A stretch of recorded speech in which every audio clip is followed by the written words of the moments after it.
आज हम पहुंचे हैं कोलिडा ग्राम में अपने प्रगतिशील किसानों में से एक श्रीमान ओम प्रकाश जी शर्मा के फार्म पर। राम राम जी। राम राम सर। राम राम सर। आप अपना परिचय बताएं सर। मैं ओम प्रकाश शर्मा, गांव कोलिडा, जिला जी सीकर से हूँ जी और करीबन 20-25 साल से ये जैव मुक्त खेती कर रहा हूँ। जी जी। आपने जैविक खेती को क्यों चुना सर?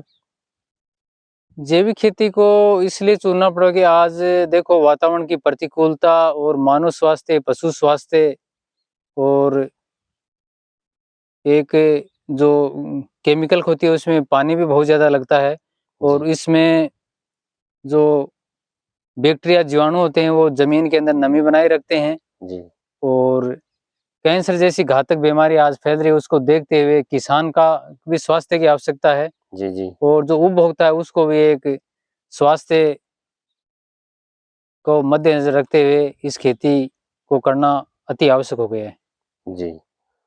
आपने क्यों सोचा कि जो एक किसानों के संगठन में शामिल होकर जैविक खेती करना क्यों बेहतर समझा?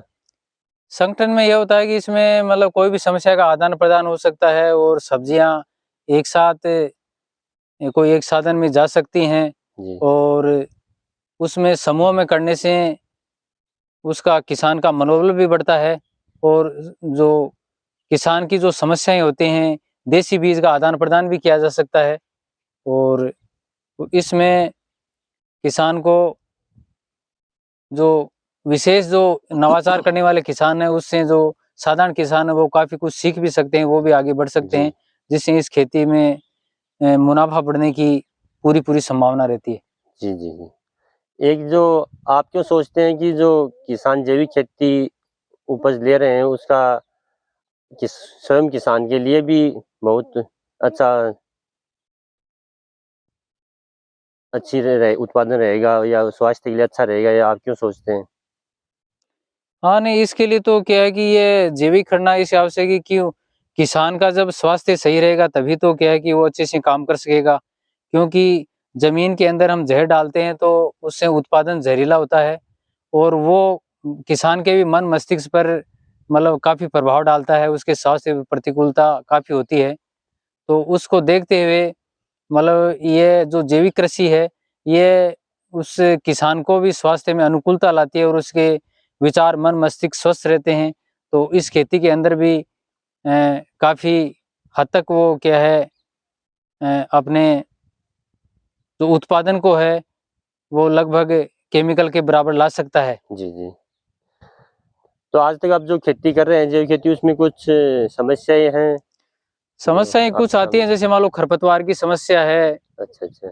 और जैसे मान लो कीट प्रबंधन है, तो खरपतवार की तो एक सूझबूझ से जैसे मल्चिंग है और लाइन से लाइन में बुआई करके और उसको समय पर खरपतवार निकाल के या आगे तक पलेवा कर उसको उगा कर उसको पहले से ही उसको नष्ट किया जा सकता है। तो उसमें कई ऐसे सामान्य ज्ञान के द्वारा उस खरपतवार को हटाया जा सकता है, उसमें कोई विशेष कोई थोड़ी सी मेहनत उसमें ज़्यादा लगती है और उसका लाभ भी उसको मतलब किसान को मिल जाता है। लेबर अच्छी ज़्यादा लगती है।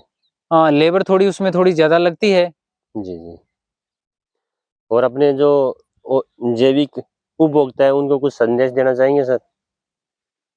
जैविक उपभोक्ताओं तो यही संदेश देना चाहूँगा कि मतलब जो जितने भी किसान जैविक कर रहे हैं, ऑर्गेनिक फार्मिंग कर रहे हैं, उनका माल ज़्यादा से ज़्यादा खरीदें ताकि उपभोक्ता के स्वास्थ्य ठीक रहे और किसान भी का उत्साह बढ़े और उपभोक्ताओं को एक विशेष स्वास्थ्य लाभ हो और अपनी जो भारत भूमि है वो जहर मुक्त हो और अपनी जो मानव स्वास्थ्य है, पशु स्वास्थ्य है और अपने प्रकृति, पर्यावरण, वातावरण सभी इससे जहर मुक्त होंगे ताकि जी। आने वाली पीढ़ी को इसमें फायदा हो।